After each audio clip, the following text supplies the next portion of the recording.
how do vaccines work to protect us? And what are the different approaches that we are hearing about now for vaccines? Hello and welcome to Science in 5. I'm Vismita Gupta-Smith, and this is WHO's Conversations in Science.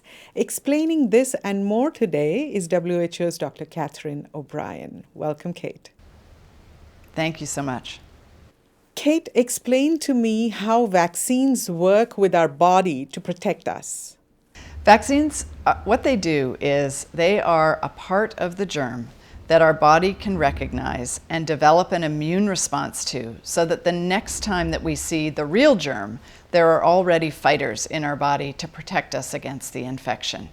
For coronavirus, we know that it's a part of the outside of the coronavirus, the spike protein, is the part that if we have fighters against the spike protein, we will have a much lower chance of getting disease or getting serious disease from coronavirus. And the fighters that what I'm speaking about, those are called antibodies. It's the part of our immune system that is the part that can attack that particular part of the virus. So we're hearing about different terms like mRNA and different approaches. Explain that, please.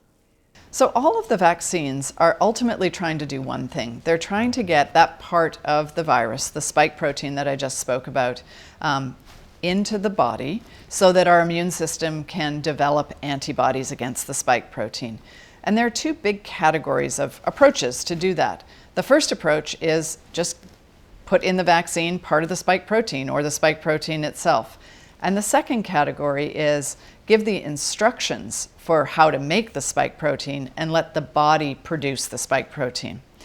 In the first group, where we actually give part of the spike protein, this is how the vaccines that we have for lots of other diseases work. And sometimes the vaccine is developed so that it has just that part of the germ in it, in this case the spike protein. And in other cases, what is given is a highly weakened or even killed version of the virus that still has the spike protein on it. So there are different strategies within that first category of giving the spike protein.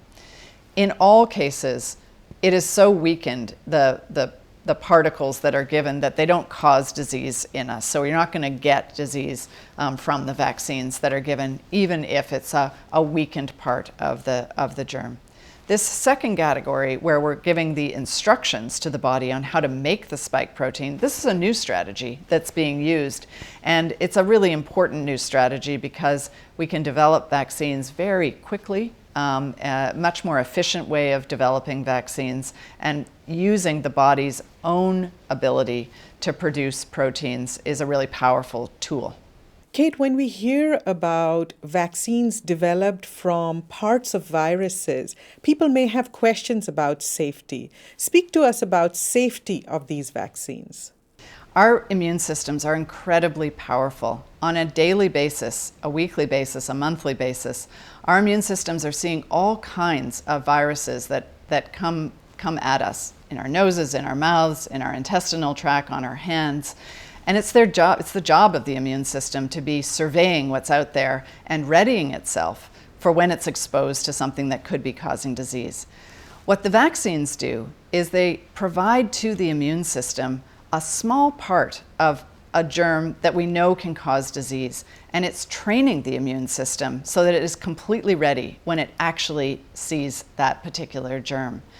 The vaccines that we have that have been used in hundreds of billions of doses for decades, and in fact for centuries for some of the vaccines, have been studied, evaluated for safety and for the impact that they have.